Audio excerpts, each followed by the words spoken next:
इंदिरा गांधी का जन्म 19 नवंबर 1917 को इलाहाबाद में हुआ था। उनके पिता जवाहरलाल नेहरू भारत के प्रथम प्रधानमंत्री थे। इंदिरा का बचपन राजनीतिक उथल-पुथल के बीच बीता। महात्मा गांधी उनके परिवार के करीबी मित्र थे और उनका उन पर गहरा प्रभाव पड़ा। इंदिरा ने अपनी प्रारंभिक शिक्षा घर पर ही प्राप्त की। बाद में उन्होंने शांति निकेतन और ऑक्सफोर्ड विश्वविद्यालय में शिक्षा ग्रहण की। अपने पिता के प्रधानमंत्री कार्यकाल के दौरान इंदिरा ने उन्हें कई महत्वपूर्ण कार्यों में सहायता की। इससे उन्हें राजनीति की बारीकियां समझने का अवसर मिला। 1959 में इंदिरा गांधी को भारतीय राष्ट्रीय कांग्रेस का अध्यक्ष चुना गया। यह उनकी राजनीतिक यात्रा का एक महत्वपूर्ण पड़ाव था।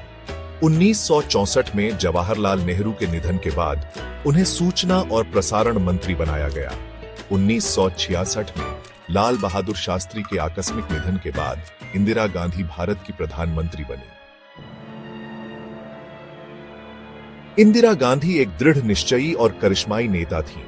उनके शासनकाल में भारत ने कई उल्लेखनीय उपलब्धियां हासिल की। 1971 में भारत पाक युद्ध में भारत की जीत के बाद बांग्लादेश का निर्माण हुआ। उन्होंने गरीबी हटाओ का नारा दिया और गरीबों के लिए कई योजनाएं शुरू की। हरित क्रांति के माध्यम से भारत खाद्यान्न के मामले में आत्मनिर्भर बना।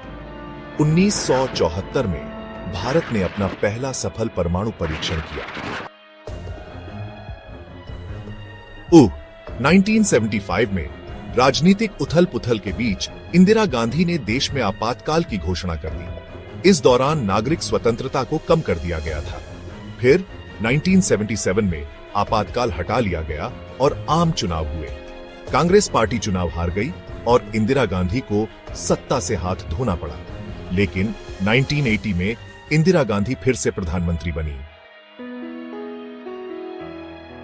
31 अक्टूबर 1984 को अपने ही अंगरक्षकों द्वारा इंदिरा गांधी की हत्या कर दी गई। इंदिरा गांधी एक विवादास्पद व्यक्तित्व थीं, लेकिन उनकी विरासत पर कोई विवाद नहीं है। वे भारत की सबसे प्रभावशाली नेताओं में से एक थीं। उन्होंने भारत को एक मजबूत और आत्मनिर्भर राष्ट्र बनाने में महत्वपूर्ण भूमिका निभाई।